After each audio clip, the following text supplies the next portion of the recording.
Hello guys, कैसे हो आप सभी दोस्तों। उम्मीद करता हूँ आप सभी ठीक होंगे। दोस्तों आज मैं आपको कराऊंगा चैप्टर नंबर 11 जो कि कैश बुक का है। और आज हम सर क्या करने वाले हैं, आज हम लोग करने वाले हैं पार्ट नंबर 3 में advantages of special purpose subsidiary books, या आप कह सकते हो advantages of sub division of journal. मैंने आप लोगों को पार्ट 1 में काफ़ी सारी थ्योरी करवाई थी, जिसमें आपको बताया गया था कैश बुक मतलब क्या होता है, कैश बुक की थ्योरी क्या होती है, और कैश बुक में काफ़ी सारी हम लोगों ने सब्सिडरी बुक्स बनानी सीखी थी कि ऐसे कितने टाइप्स की हमारी सब्सिडरी बुक्स होती हैं। हम लोगों ने आपको 8 टाइप्स की सब्सिडरी बुक बनानी सिखाई थी, जिसमें हमारा था cash book, purchase book, sales book, purchase return book या कह सकते हो आप रिटर्न आउटवर्ड बुक। उसके बाद मैंने आपको सिखाया था सेल्स रिटर्न बुक या रिटर्न इनवर्ड बुक, और लास्ट हमारा जर्नल प्रॉपर। और इसमें 2 बुक्स हमारी और होती हैं, बीआर बुक और बीपी बुक, जो कि आपके सिलेबस में नहीं था, लेकिन फिर भी मैंने आपको छोटी छोटी थोड़ी सी डिटेलिंग में बताया था कि बीआर बुक क्या होती है और बीपी बुक क्या होती है। मतलब हमारी टोटल 8 टाइप्स की हमारी सब्सिडरी बुक्स होती हैं। तो आप लोगों ने जो 8 टाइप्स की सब्सिडरी बुक्स रखी हैं, उसका फ़ायदा क्या है, एडवांटेजेस क्या है, आपको मैं आज के इस वाले वीडियो में यही सिखाने वाला हूँ कि एडवांटेजेस क्या है हमारे स्पेशल पर्पस सब्सिडरी बुक्स के। तो गाइस एक काम करो, फटाफट से आप लोग कोई नोटबुक अगर आपके पास है ना तो उसको निकाल लीजिए। कुछ कुछ बातें लिखवाऊंगा, वैसे तो लिखने वाली बात है नहीं, आप लोग सीधा बस सुनते जाओ और कुछ वाली बात है ही नहीं। दोस्तों आपको सबसे पहले ये पता होना चाहिए कि ये वाला हमारा पार्ट नंबर कौन सा है। ये हमारा पार्ट नंबर 3 है, जिसमें आपको मैं थ्योरी करवा रहा हूँ। हम लोग सीखने वाले हैं इस वाली वीडियो में एडवांटेजेस ऑफ क्या, सब्सिडरी बुक्स। हम लोगों ने जो 8 टाइप्स की सब्सिडरी बुक्स बनानी सीखी थी कि 8 बुक्स हमारी कौन कौन सी होती हैं, उन सब के हमारे फ़ायदे क्या होते हैं, आपको पता होना चाहिए हमारी 8 टाइप्स की बुक्स कौन कौन सी होती है। मैं दोबारा से लिखवा देता हूँ एक बार, लेकिन आप लोगों से रिक्वेस्ट करूँगा, अगर आप लोगों ने अभी तक हमारा पार्ट 1 और पार्ट 2 नहीं देखा हो ना यार, बहुत बड़ी गलती करो इस वाली वीडियो को देखकर। इस वाली वीडियो को रोक दो और इस वाली वीडियो के नीचे डिस्क्रिप्शन में जाओ, आपको पार्ट 1 और पार्ट 2 का लिंक दिया गया है, जाओ उन दोनों वीडियोज़ को पहले देख लो, आपको चल जाएगी पता कि कैश बुक हमारा होता क्या है। क्योंकि जो पार्ट 3 है ना, ये पार्ट नंबर 1 से लिंक है, तो पार्ट नंबर 2 देखना है नहीं देखना ये आप लोगों के ऊपर है, लेकिन पार्ट 1 जरूर देखो, तभी आपको समझ में आ जाएगा कैश बुक हमारी होती क्या है और उसके एडवांटेजेस क्या हैं। तो आप देखो, जरूर देखो, क्यों, आपकी नॉलेज का ही यार इसमें वैल्यू एडिशन आपकी नॉलेज में ही होगा, और आने वाले टाइम में बहुत ज़्यादा वैल्यू बेस्ड चैप्टर की। तो उम्मीद करूँगा आप लोगों ने पार्ट 1 देख लिया होगा। तो चलो स्टार्ट करते हैं पार्ट नंबर 3 के साथ। 8 बुक्स हमारी कौन कौन सी होती है मैंने आपको बताया था। हमारी सबसे पहले होती है कैश बुक, सबसे पहले हमारी होती है कैश बुक, जो कि आपका अपने आप में चैप्टर भी है, ठीक है ना, ये वाला। उसके बाद सीखा था हम लोगों ने परचेज बुक के बारे में, फिर सीखा था हम लोगों ने सेल्स बुक के बारे में, ठीक है ना। उसके बाद सीखा था हम लोगों ने परचेज रिटर्न बुक के बारे में। उसके बाद सीखा था हम लोगों ने सेल्स रिटर्न बुक के बारे में। उसके बाद सीखा था हम लोगों ने 2 बुक हमारी और होती हैं, बीआर बुक, बीपी बुक। एक होती है हमारी last journal proper book, journal proper book, ठीक बच्चों। ये हमारी होती है 8 टाइप्स की book, cash book, purchase book, sales book, purchase return book, sales return book, BR मतलब बिल्स रिसीवेबल बुक, बीपी मतलब bills payable book, journal proper book. हमारी 8 बुक्स होती हैं। मुझे एक बात बताओ, मैं आपको ना 8 हमारे टाइप्स की हमारी सब्सिडरी बुक्स हैं, इन्हीं से ही ना हमारे जो एडवांटेजेस हैं इन्हीं से निकालूंगा। मुझे एक बात बताओ, मैंने 8 बुक्स क्यों बनाई थी। उम्मीद करता हूँ आप लोगों ने पार्ट 1 जरूर देख लिया होगा। तो फिर मैं सीधा अपने काम की बात पे आता हूँ, ज़्यादा किसी बेकार की बातों करने से बढ़िया मैं एक बात बताता हूँ। सबसे पहला हमारा जो फ़ायदा होता है, हमारा जो एडवांटेज है हमारा इतने सारे बुक्स बनाने का, वो ये होता है कि हम अपने वर्क को ना डिवाइड कर सकते हैं अकॉर्डिंग टू एबिलिटी। मतलब अगर हम लोग सामने वाले की सक्षमता के हिसाब से, सामने वाले की नॉलेज के हिसाब से, हम उसकी एबिलिटी के हिसाब से उसके वर्क को हम लोग डिवाइड कर सकते हैं, क्योंकि हमारी 8 टाइप से सब्सिडरी बुक्स होती हैं। और हम लोग, एक बात बताओ, एक जो छोटा सा बिजनेस होता है, जो छोटा सा हमारा बिजनेस होता है, वो सारे के सारे ट्रांजेक्शन्स को कहाँ रिकॉर्ड करता है, वो सारे ट्रांजेक्शन्स को सिर्फ और सिर्फ जर्नल में रिकॉर्ड करता है। कहाँ पर, जर्नल में, मैंने आपको बताया था। लेकिन अगर आपका बहुत बड़ा बिजनेस है तो आप लोग सिर्फ एक ही बुक मेंटेन नहीं करते हो, आप लोग काफ़ी सारी बुक बनाने लग जाते हो, इतनी सारी बुक्स होती हैं, और आप लोग इनमें से भी ना अपनी नीड के हिसाब से बुक्स मेंटेन करते हो। मैंने आपको पहले ही बोला था। तो इसमें होता क्या है कि हम लोग अपने वर्क को डिवाइड कर देते हैं उनकी एबिलिटी के हिसाब से। जैसे कि मैं आपको बात बताता हूँ, मान लीजिए आप हमारे बिजनेस में आए, हमारी फर्म में आए कि सर हम आपके बिजनेस में एज ए पार्टनर बनना चाहते हैं या आपकी कंपनी में एम्प्लॉय बनना चाहते हैं, तो सर हमें आप काम दे दीजिए। हमने बोला कि आपको क्या आता है, सब्सिडरी बुक्स में कौन सी बुक परफेक्ट तरीके से बनाने आती है। तो आप कहोगे सर मेरे पास सेल्स बुक बनाने बहुत अच्छी तरीके से आती है, क्योंकि मैंने सेल्स बुक पर ना पिछले 4 सालों से इसी पे काम करा किसी और कंपनी में, तो मुझे बताओ आप इस वाली बुक को बनाते बनाते बनाते बनाते इसमें एक्सपर्ट हो जाओगे या नहीं हो जाओगे, क्योंकि 4 साल आपने इसी बुक पे काम करा था।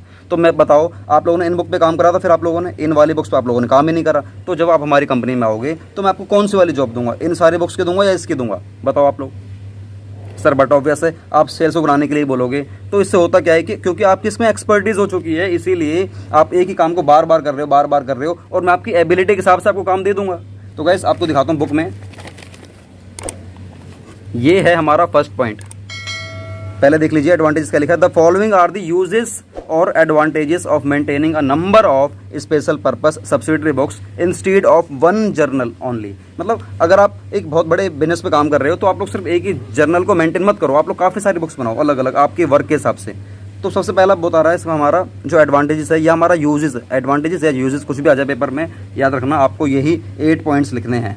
मतलब 8 हमारे फीचर्स हैं, फीचर्स कह रहा हूँ, 8 हमारे एडवांटेजेस हैं, 8 हमारे यूजेस हैं। तो पहला पॉइंट है हमारा division of work according to ability. मतलब आप अपनी एबिलिटी के हिसाब से किसी भी, मतलब सामने वाले की किसी भी चीज़ में एबिलिटी है ना, तो उसके हिसाब से आप वर्क को डिवाइड कर सकते हो। Since there will be 8 subsidiary books in place of one journal, एक जर्नल की जगह आप लोग अपनी 8 बुक्स भी मेंटेन कर सकते हो। The accounting work can be divided among different persons according to their ability. भाई आपके अंदर जो सक्षमता है, आपके अंदर जो नॉलेज है, उसके हिसाब से अपने बुक्स ले लीजिए, उस पर काम करिए। क्योंकि देखो आप उसमें एक्सपर्ट हो ना यार, आप उसमें कुछ गलती भी नहीं करोगे, चलो गलती होगी भी तो आप बहुत ही कम करोगे। दूसरा, आप उस चीज़ में एक्सपर्ट हो तो आप उस काम को ना फटाफट से कर दोगे, जल्दी कर दोगे, बहुत मतलब ज़्यादा टाइम नहीं लगाओगे। तो वर्क को आप एफिशिएंटली तरीके से करोगे, एक्यूरेटली करोगे, टाइम बचाते हुए करोगे, और उसमें गलती होने की संभावना बहुत कम रह जाती है। तो इसीलिए बोला गया है कि अपने वर्क को आप लोग एबिलिटी के हिसाब से डिवाइड कर सकते हो। Also, as the different persons will now do the accounting work on different books at the same time, और ना एक ही टाइम पर काफ़ी सारे अलग अलग लोग वर्क भी कर सकते हैं। The work will be completed in a very short time, और इससे होता क्या है कि आपका जो वर्क है काफ़ी शॉर्ट टाइम में, बहुत ही कम समय में वो कंप्लीट हो जाता है। इसमें एक लाइन बोली गई थी, लाइन ये थी हमारी, different persons will now do the accounting work on different books at the same time. इसका मतलब क्या है? एट द सेम टाइम मतलब होता है, मान लीजिए हमारे बिजनेस में 4 बुक्स मेंटेन करी जाती हैं, और ये 4 पर्सन है। इसका नाम है राम, इसका नाम है मोहन, इसका चलो 2 लड़कियों का नाम ले लेते हैं, मान लीजिए इसका नाम है प्रीति, इसका नाम है सोनम। ये 4 नाम है, ठीक है ना। इन्होंने बोला, राम ने बोला कि सर मैं सेल्स बुक बनाने में एक्सपर्ट हूँ। अच्छा जी। मोहन ने बोला सर मैं परचेज बुक बनाने में एक्सपर्ट हूँ। प्रीति ने बोला सर मैं कैश बुक बनाने में एक्सपर्ट हूँ। सोनम ने बोला कि सर मैं सेल्स रिटर्न करने में काफ़ी एक्सपर्ट हूँ। मतलब कि अगर रिटर्न वगैरह हो जाती हैं तो हम लोग उसको रिकॉर्ड करने में काफ़ी एक्सपर्ट हैं।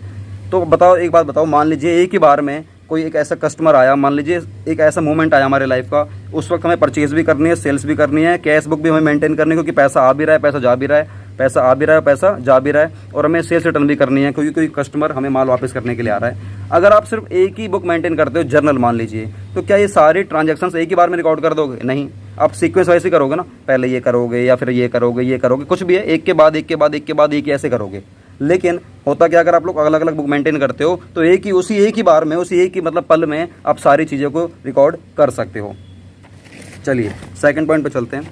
सेकंड पॉइंट कह रहा है इंक्रीज इन एफिशिएंसी। इससे क्या है कि आप एक ही वर्क में काम करते रहते हो, एक ही डिपार्टमेंट में काम करते रहोगे, तो इसमें क्या है कि आपकी जो एफिशिएंसी बढ़ जाती है। एफिशिएंसी मतलब होता है कि उस काम को जो हैंडलिंग करने की जो कैपेसिटी है, ठीक है ना, वो वर्क आप मतलब एक ही बहुत ही कम समय में कर पाते हो। इंक्रीज इन एफिशिएंसी मतलब होता है because each person is interested मतलब होता है सौंपना the work of a particular book over a period of time. आपने एक ही बुक के ऊपर किसी पर्सन को बैठा रखा है और उसी पे ही आप काम दिए जा रहे हो, उसी पीरियड ऑफ टाइम पे दिए जा रहे हो। तो कह रहा है ही becomes efficient in handling it, वो बहुत एफिशिएंट हो जाएगा उस काम करने में, फिर गलती होने की संभावना बचेगी ही नहीं। लेकिन फिर भी ऐसी बात नहीं है, गलती हो जाती है, क्योंकि इंसान है, इंसान से गलतियाँ हो भी जाती हैं। This will lead to the work being completed quickly and more accurately. होता क्या है कि आपने एक ही काम एक ही लड़के से 5 साल तक करवाया, तो उस काम में एक्सपर्ट हो जाएगा, उस काम को हैंडल करने में बहुत एफिशिएंट हो जाएगा, और उस काम को बहुत जल्दी कंप्लीट कर देगा, बहुत क्विकली करेगा, बहुत तेज़ी से करेगा, और सबसे बड़ी बात है वो एक्यूरेटली करेगा। मतलब होता है कि उसमें कोई गलती होने की संभावना नहीं रहेगी, और अमाउंट को बिल्कुल डिट्टो जो है, मान लीजिए 130 रुपये 25 पैसे आपको किसी से लेना है ना, तो वो 130 रुपये अपने कैश बुक में 130 रुपये 25 पैसे ही लिखेगा। एक्यूरेटली बोलते हैं इसको। एक्यूरेटली मतलब ये कि जितना पैसा आना चाहिए ना, मैंने उतना ही रिकॉर्ड करा। ये नहीं कि कोई दिक्कत नहीं यार 25 पैसे मत दे, नहीं, वो हम लोग कहीं ना कहीं एडजस्ट कर लेते हैं। ठीक है, तो थर्ड पॉइंट पे चलते हैं। ईजीएस्ट इन पोस्टिंग, पोस्टिंग करने में काफ़ी ईजी होता है। पोस्टिंग करने में काफ़ी ईजी मतलब होता है कि अब देखो मैंने आपको पहले बताया था, ये सारे जितने भी बुक है ना, चाहे भले ही सब्सिडरी बुक्स के पार्ट हैं, लेकिन ये अपने आप में क्या है, अपने आप में एक बुक है, अपने आप में क्या है, ये एक बुक है और सारी की सारी चीज़ मतलब ये कंप्लीट करती है एज अ जर्नल। देखो या तो आप एक बुक बनाओ उसका नाम है जर्नल, उसका नाम क्या है हमारा जर्नल, या तो आप जर्नल बनाओ एक ही बुक, या जर्नल की कैटेगरी होती है इतनी सारी बुक्स बना लो।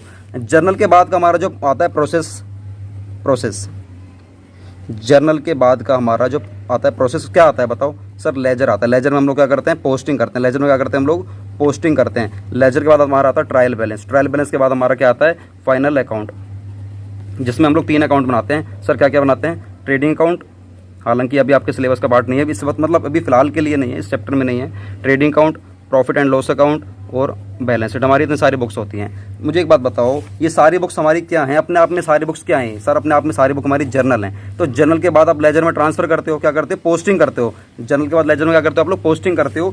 तो जितने भी हमारी बुक हैं, बुक को हम लोगों को इनके अकाउंट्स में ट्रांसफर करना पड़ता है। लेजर में हमारे अकाउंट्स बनते हैं, लेजर में हमारे क्या बनते हैं, अकाउंट्स बनते हैं। अलग अलग पार्टी के डिफरेंट पार्टीज के बहुत सारे अकाउंट बनते हैं। और जर्नल में या तो आप जर्नल क्रिएट करोगे या काफ़ी सारी क्या बनाओगे, बुक्स बनाओगे। काफ़ी सारी आप क्या बनाओगे, बुक्स बनाओगे। और उन बुक्स के बैलेंस को, जो हमारा क्लोजिंग बैलेंस निकल कर आएगा, इसको हम लोग ट्रांसफर कर देंगे कहाँ पर, उसके अकाउंट में। मान लीजिए आपने बनाया परचेज बुक, क्या बनाया आपने, परचेज बुक बनाया, और परचेज बुक का हमारा मान लीजिए बैलेंस निकल कर आता है, मान लीजिए परचेज बुक का हमारा बैलेंस निकल कर आता है इधर 8,000 रुपये निकल कर आता है, ठीक है ना। तो ये जो हमारा बैलेंस निकल कर आया ना इस बुक, परचेज बुक में, इसको हम लोगों को यहाँ पर लेजर में ना परचेज एक अकाउंट बनाना पड़ता है, परचेज अकाउंट बनाना पड़ता है। उस परचेज अकाउंट में आपको लिखना पड़ता है कि हमारा जो बैलेंस निकल कर आया है वो 8,000 निकल कर आया है। मतलब सीधी सी बात है, आपको एक ही बार में चल जाएगी पता कि हमारा क्लोजिंग बैलेंस कितना है परचेज बुक का। और जब आप लोग लेजर में अकाउंट बनाओगे ना, तो एक ही बार में उसके बैलेंस को आप लोग लिख सकते हो। मतलब आपको टोटल करने की जरूरत नहीं पड़ेगी, टोटल तो खैर करना ही पड़ेगा, टोटल तो करना ही पड़ेगा, तभी तो निकल कर आएगा बैलेंस। लेकिन आपको ना मतलब बुक को बार बार पलटने की जरूरत नहीं पड़ेगी, यार मैंने कहाँ कहाँ परचेज करा, कहाँ कहाँ परचेज करा, कहाँ कहाँ परचेज करा, क्योंकि आपने एक ही बुक में सिर्फ परचेज की एंट्री करी है। तो आपको एक ही बार में चल जाएगी पता टोटल करके कि हाँ भाई मैंने इतना माल परचेज करा था। तो ये हमारा फ़ायदा होता है पोस्टिंग करने में, ठीक है ना। उसके बाद बात करते हैं, फोर्थ कह रहा है ईजीनेस इन चेकिंग। चेकिंग करने में बहुत ज़्यादा आसानी हो जाती है। मान लीजिए इसके बाद होता क्या है, आप लोगों ने जर्नल से लेजर बनाया, लेजर के बाद हमारा क्या बनता है, ट्रायल बैलेंस बनता है। अगर ट्रायल बैलेंस अगर आपका मान लीजिए मैच नहीं करता, अगर आपका ट्रायल बैलेंस ये मैच नहीं करता, कुछ हमारा इसके अंदर मान लीजिए डिफरेंस आ जाता है, तो उस डिफरेंस की वजह पता लगाना ना आपको, तो एक ही बार में चुटकियों भर का काम हो जाता है। क्योंकि पता रहती है कि यार हाँ भाई कितना बैलेंस आ रहा है, तो किस वाली बुक से निकल कर आ रहा है, आप सीधा उस वाली बुक पर चले जाओगे स्विच करके, और एक ही बार में पता लगा लोगे कि यार हाँ भाई किस बुक की वजह से हमारा ट्रायल बैलेंस मैच नहीं कर रहा, मतलब टैली नहीं कर रहा। तो ये बहुत ज़्यादा फ़ायदा होता है सब्सिडरी बनाने का कि ईजीएस या ईजीनेस इन चेकिंग करने में बहुत ज़्यादा आसानी हो जाती है। In case the trial balance does not agree, the existence of separate books helps in the detection of errors quickly. बहुत जल्दी से एरर्स को पता लगा लेता है ये। उसके बाद बात करते हैं फिफ्थ पॉइंट। फिफ्थ कह रहा है प्रोटेक्शन फ्रॉम फ्रॉड्स। आपको ना फ्रॉड से बचाने में भी ना ये सारी बुक्स बहुत ज़्यादा हेल्प करती हैं। सर कैसे हेल्प करती हैं मुझे बताओ जरा प्रैक्टिकली। प्रैक्टिकली बहुत सिंपल है। मैं आपको सेकंड सीट लेता हूँ। मुझे एक बात बताइए आप लोग कि आप लोग परचेज बुक बना रहे हो, एक बना रहे हो आप लोग अपनी कैश बुक। मान लीजिए परचेज बुक पर जो बंदा बैठा हुआ है काम करने के लिए, और कैश बुक पर जो बंदा बैठा हुआ है काम करने के लिए, एक बैठा हमारा सेल्स बुक पर बंदा काम करने के लिए। इतने सारे बुक्स पे बंदे बैठे हुए हैं काम करने के लिए, यहाँ पर भी बैठा हुआ है, ये 3 अलग अलग बंदे बैठे हुए हैं। अब मान लीजिए सेल्स वाले पर्सन के मन में ना एक वैसी भावना आ गई, कुछ कपट करने की भावना आ गई, कुछ मतलब पैसे चुराने की भावना आ गई है। कोई कस्टमर आया, कस्टमर हरीश पैसा लेने के लिए, मतलब माल लेने के लिए आया, और इसका नाम था, मान लीजिए जो सेल डिपार्टमेंट में था, इसका नाम था मनोज। क्या नाम था इसका नाम? मनोज। और मनोज ने हरीश को माल बेच दिया। सर कितने का बेच दिया? मान के चलते हैं 10,000 रुपये का माल बेच दिया। तो आप बताओ अपने हिसाब से, जब मनोज ने हरीश को माल बेचा 10,000 रुपये का, तो हम लोग कहाँ रिकॉर्ड करेंगे? सर उधार बेचा नगद बेचा? उधार बेचा तो सीधी सी बात हम लोग सेल्स बुक में रिकॉर्ड करेंगे, और नगद बेचा होगा तो हम लोग इस वाली बुक में रिकॉर्ड करते हैं। आपको पता ही है। अगर आप लोगों को नहीं पता तो आप लोग एक काम करो, फटाफट से हमारी सब्सिडरी बुक्स वाली वीडियोस पर चले जाओ। हमारे इस वाले चैनल पर सब्सिडरी बुक्स की वीडियोस पड़ी हैं, जाओ उनको देखो, आपको क्लियर हो जाएगा सब कुछ, ठीक है। तो इसने सेल कर दिया उधार सेल जब कर दिया, तो मुझे बताओ सेल्स बुक में हमें रिकॉर्ड करना चाहिए या नहीं करना चाहिए? जब मैंने माल बेचा है तो सर बिल्कुल रिकॉर्ड करना चाहिए, लेकिन ये बंदा रिकॉर्ड नहीं करता। क्यों रिकॉर्ड नहीं कर रहा? सर इसके मन में दुष्भावना आ गई ना, पैसे चुराने की भावना आ गई है। इसने रिकॉर्ड करा नहीं, इसको ऐसा लग रहा है कि भैया मतलब मैंने माल बेची थी, रिकॉर्ड करूँगा नहीं, कोई दिक्कत नहीं। मनोज से पैसा मनोज कह रहा है मैं हरीश से पैसा बाद में निकलवा लूँगा, मतलब घर पे पैसे देना जाएगा इसके। 10,000 की जगह 6,000 ले लेगा, 5,000 ले लेगा, जो मर्जी है वो ले लेगा, लेकिन मतलब चोरी कर दी इसने। अब बताओ ये कैसे पकड़ा जाए, ये मनोज कैसे पकड़ा जाए, क्या पता कैसे पता लगाया जाए कि मनोज ने चोरी करी है। सर एक बात बताओ, जब मनोज ने माल बेचा है 10,000 रुपये का और 10,000 रुपये इसने यहाँ पे रिकॉर्ड भी नहीं करे, जब माल बेचा है और पैसा भी नहीं आया, पैसा नहीं आया तो इसलिए हम लोग अपने कैश का रिकॉर्ड कुछ भी नहीं करेंगे क्योंकि उधार माल बेचा है। भाई उधार माल बेचा है तो डिफरेंस तो आ जाएगा। सर डिफरेंस कैसे आ जाएगा, तूने यहाँ पर रिकॉर्ड करा नहीं और परचेज बुक वाला कह रहा है कि सर मेरा माल यहाँ से कम हो चुका है क्योंकि जो मैंने माल यहाँ पे परचेज करा था ना वो माल मेरा क्लोजिंग बैलेंस में बहुत कम निकल कर आ रहा है, 10,000 रुपये का पता नहीं कम आ रहा है, पता नहीं क्यों कम आ रहा है। मतलब कि अब माल हमसे जा चुका है और कैश बुक वाला कह रहा सर मेरे पास पैसे आए नहीं है, और ये कह रहा मेरा माल जा चुका है, और ये कह रहा सर मैंने तो उधार माल बेचा ही नहीं किसी को। तो भैया कुछ तो झोल है, या तो इसने माल बेच दिया है या तो इसने माल बेच दिया है, पैसा आ चुका है तो इस वाले बुक में इस वाले पर्सन ने रिकॉर्ड नहीं करा, मतलब ये फ्रॉड कर रहा है या तो। और भाई पैसा आ भी चुका है और माल भी बिक चुका है तो इससे तो कोई मतलब ही नहीं, परचेज वाले से कोई मतलब ही नहीं है, ठीक है ना। तो इस तरीके से फ्रॉड हम लोग पता लगा लेते हैं बहुत ईजी तरीके से, बहुत मज़ा आता है चैप्टर करने में वाला। प्रोटेक्शन फ्रॉम फ्रॉड्स, हम लोग फ्रॉड्स को बहुत ही जल्दी पता लगा लेते हैं। अगर कोई भी इसमें गलती करता है, कोई भी फॉर्जरी वगैरह करता है, कोई भी मैनिपुलेशन वगैरह करता है या कोई रिकॉर्ड नहीं करता है माल बेचने के बाद, तो हम लोग फटाफट से फ्रॉड्स को पता लगा लेते हैं।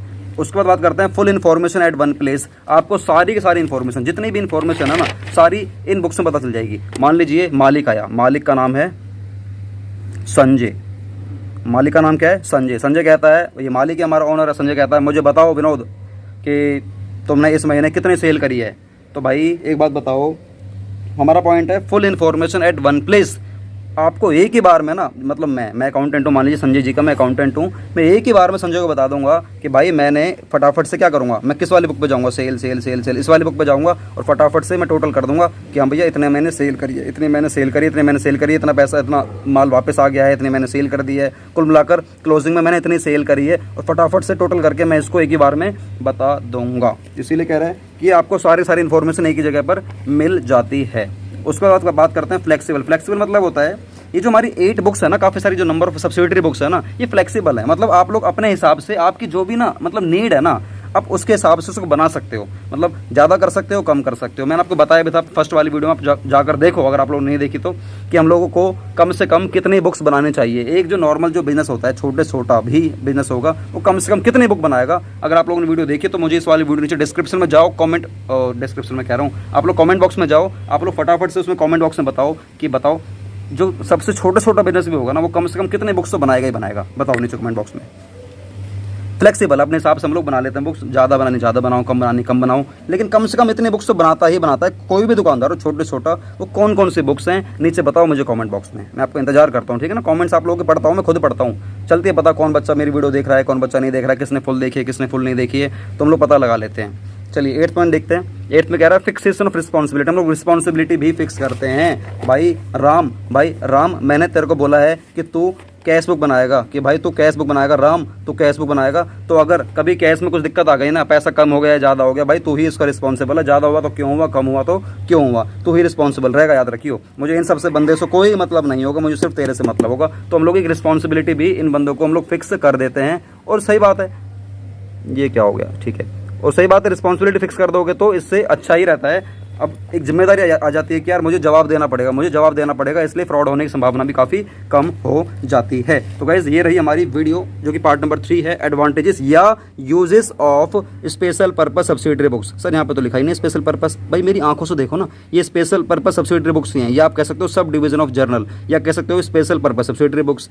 अगर पेपर में आ जाएगा बताओ यूजेस या बताओ एडवांटेजेस, तो आपको ये 8 पॉइंट ही बताने। फटाफट से बताओ कौन कौन से हैं। Division of work according to ability, increase in efficiency, increase in या इजीनेस इन पोस्टिंग और इजीनेस इन चेकिंग, और protection from frauds, full information at one place, flexible और फिक्सेशन ऑफ रिस्पॉन्सिबिलिटी। हम लोग ये रिस्पॉन्सिबिलिटी हम लोग यहाँ पर फिक्स कर देते हैं। बस ये याद रखना, ये 8 पॉइंट्स हैं, जितने याद रख सकते हो रखो, कम से कम 6 पॉइंट तो आपको पेपर में करने ही पड़ेंगे। तो गाइस वीडियो अच्छी लगी वीडियो को लाइक करो, अभी के अभी करो यार हमारे मोटिवेशन के लिए, और चैनल को सब्सक्राइब करके ना बेल आइकन को क्लिक कर दो, जिससे कि फ्यूचर में आने वाली कोई वीडियो आपसे मिस नहीं होगी। और गाइस मैंने आपसे जो क्वेश्चन करा ना इस वाली वीडियो में, जो क्वेश्चन करा कि बताओ कम से कम ऐसे कितनी बुक्स हैं जो छोटा बिजनेसमैन भी बनाएगा ही बनाएगा, आपको बताना नीचे कमेंट बॉक्स में, बताओ यार।